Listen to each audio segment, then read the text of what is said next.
साथियों नमस्कार। आज हम जानेंगे माइक्रोसॉफ्ट एक्सेल में मंथली बजट कैसे क्रिएट करें। अपना पूरा मंथली बजट का हिसाब आप यहाँ पे रख सकते हैं।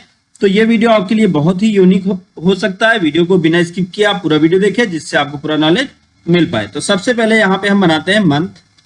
ये हमारी फील्ड्स होंगी जो आपको पूरा डिटेल कहाँ पे क्या फिल करना है, ये इसका हमें पूरा का पूरा एक टाइटल बना के दे देंगी जिससे इन्हें तैयार करना आसान हो जाएगा। तो सबसे पहले हम यहाँ पे मंथ लिखते हैं, फिर डेट लिखते हैं, फिर उसके बाद डिस्क्रिप्शन लिखते हैं।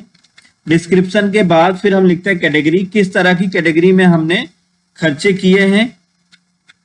फिर इनकम क्या रही, इनकम के बाद डेबिट कितना हुआ, डेबिट, फिर बैलेंस कितना बचा। तो ये हमारा बन गया। अब इसके बाद हमें क्या करना है, उतने एरिया को सेलेक्ट कर लेना है जितने एरिया पे हम काम करना चाहते हैं। अब फिर उसके बाद यहाँ पे हमें आ जाना है होम टैब में, टेबल फॉर्मेट में आप कौन सा फॉर्मेट चाहते हैं आप उस फॉर्मेट को सेलेक्ट कर लें। जैसे मान लीजिए हम ये फॉर्मेट चाहते हैं तो हमने इस फॉर्मेट को सेलेक्ट किया। फिर उसके बाद आप हिडर को अलग करना चाहते हैं, माई टेबल एज हिडर, तो आप इसको सेलेक्ट कर लीजिए। तो यहाँ पे देखिए आपका टेबल कुछ इस तरह से शो होने लगेगा। अब यहाँ पे हमें क्या करना होगा, सबसे पहले तो मंथ, यहाँ पे मंथ निकालना है। तो मंथ निकालने के लिए आपको डेट डालना होगा। तो थोड़ा सा हम फील्ड को मैनेज कर लेते हैं, फील्ड को सेलेक्ट करते हैं और इसकी साइज को हम थोड़ा इंक्रीज कर लेंगे। अगर आपको लग रहा है साइज ज्यादा है तो आप साइज को अपने अकॉर्डिंग कम भी कर सकते हैं।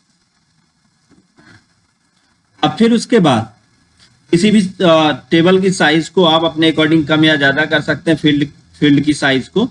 अब उसके बाद यहाँ पे हम क्या करते हैं, सबसे पहले तो एक फार्मूला लगाएंगे इस पे, इक्वल, फिर लिखेंगे मंथ,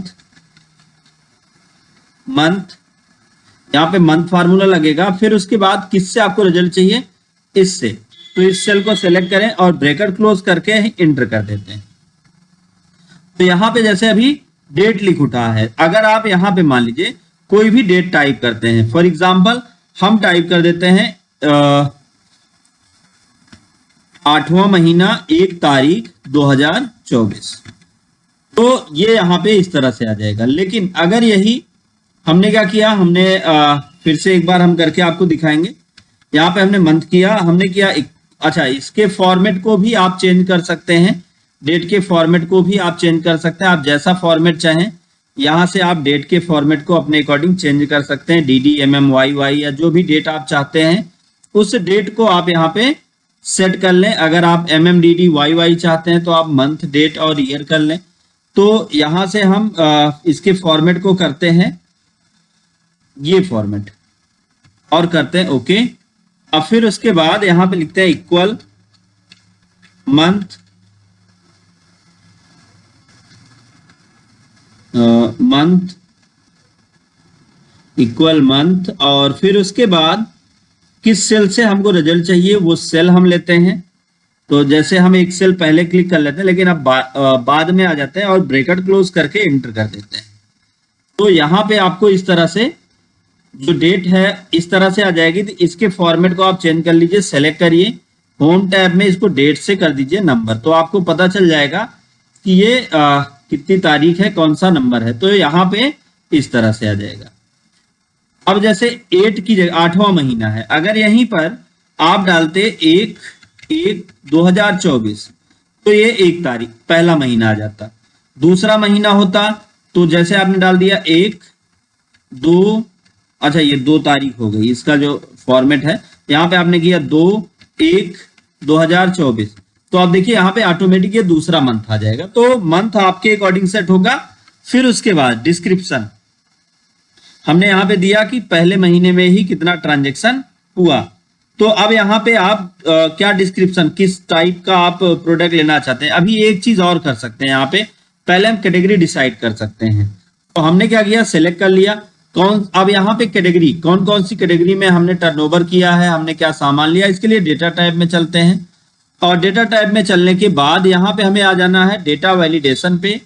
डेटा वैलिडेशन पे आके फिर से यहाँ पे आपको ऑप्शन मिलेगा डेटा वैलिडेशन। डेटा वैलिडेशन पे क्लिक करते हैं, देन आपको यहाँ पे ऑप्शन मिलेगा एनी वैल्यू। एनी वैल्यू को हटा के आप लिस्ट कर लें। अब आप क्या क्या चीजें आप यूज करने वाले हैं जैसे हम इनकम, मान लीजिए हमने कर दिया इनकम, फिर कॉमा लगाइए आप। दूसरा आपको क्या खरीदते हैं, गैस खरीदते हैं। तीसरा मान लीजिए आप इंटरटेनमेंट करते हैं, इंटरटेनमेंट। और क्या करते हैं, और मान लीजिए वेल्स फार्गो। तो आपने जिस जिस सेक्टर में पैसे खर्च किए हैं वो सारे सेक्टर के नाम, या जिस सेक्टर में आपको लगता है कि आप खर्च करेंगे वो सारे सेक्टर के नाम यहाँ पे टाइप कर दिए। कैटेगरी हो गई, तो यहां से आपको पता चल जाएगा कि किस कैटेगरी में हमने ट्रांजैक्शन कितना किया है। तो आइए अब हम देखते हैं। सबसे पहले तो हमने आपका डिस्क्रिप्शन दिया। डिस्क्रिप्शन है स्टार्टिंग बैलेंस, शुरुआत में आपका बैलेंस क्या था। इसको आप ओपनिंग बैलेंस भी दे सकते हैं। और यहां पे हम कर देते हैं ये हमारी इनकम रही, इनकम। फिर उसके बाद इनकम जो होगा वो डेबिट में आपको डालना होगा। इनकम को हम डेबिट में फिल करते हैं। तो यहां पे हमने कर दिया मान लीजिए 1000, या और ज्यादा आपकी है 10,000 कर दिया 10,000। अब बैलेंस पे हम क्या करेंगे, बैलेंस पे बहुत सिंपल सा काम करना है हमको। यहाँ पे ये जो अमाउंट होगा वो अमाउंट यहाँ पे लिख लेना है। तो यहाँ पे हमने, चाहे आप 10,000 लिख लें, चाहे आप इक्वल करके और इस सेल को टाइप करके आप इंटर कर लें। चलिए अब उसके बाद फिर से सेम डेट, सेम डेट। और अब आपने क्या किया, जैसे मान लीजिए कि आपने अब यहाँ पे गैस परचेज किया, तो आपने लिख दिया गैस।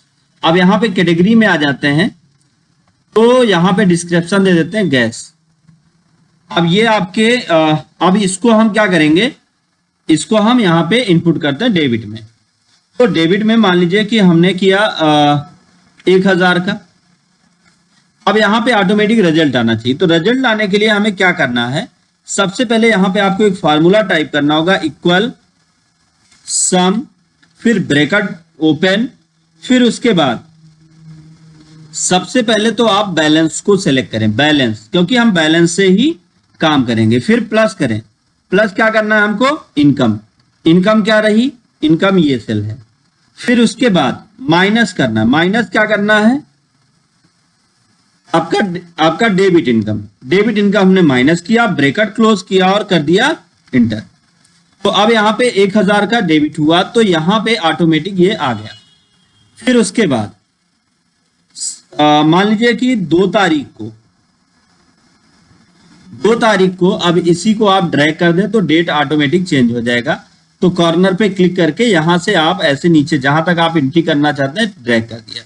2 तारीख को आपने अगला यहाँ पे मान लीजिए इंटरटेनमेंट किया, तो लिखते हैं आप मूवी। तो यहाँ पे इंटरटेनमेंट डालें, किस कैटेगरी में आता है, इंटरटेनमेंट।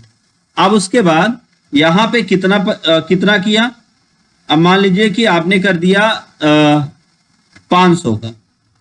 तो अब ये ऑटोमेटिक आ जाए, इसके लिए आप क्या करें, इस कॉर्नर पे आके यहाँ पे ऐसे डायरेक्ट ड्रैग कर दें और फिर ड्रैग करके यहाँ पे ऐसे छोड़ देते हैं, यह कम हो गया। अब फिर उसके बाद यहाँ पे मान लीजिए कि फिर आपका क्या हो गया, किसी ने आपको पे किया, पे चेक, किसी ने आपको कैश दिया या पे किया चेक के माध्यम से। अब उसके बाद यहां पे आपने क्या किया कि जैसे उसने पे किया चेक के माध्यम से या कैश किया, तो ये इनकम में आ गया।